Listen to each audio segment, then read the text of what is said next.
Hi boys and girls, we're going to continue reading from Tadpole to Frog, but first we're going to review our A sounds. Remember our short A, crack, spam, land. And then our three different ways of making the long A sound. AI, hail, drain, snail.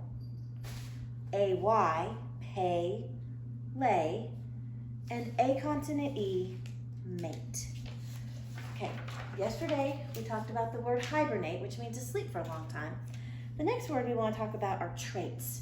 And animal traits are things that they get from their parents. They're not their personalities, they're not what they are like, it's what makes them who they are. For instance,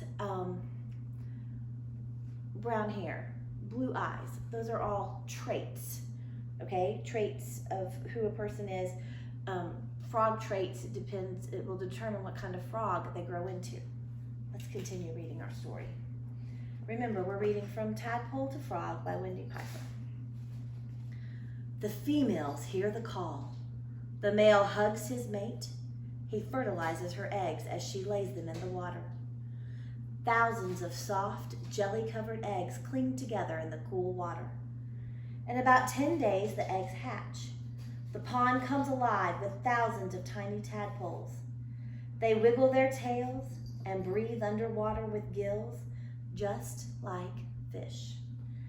I think I can infer something here. When I infer, remember, I think about what I know and then try to figure out something new. The author says there are thousands of tadpoles, but I've visited a lot of ponds and I've never seen thousands of frogs.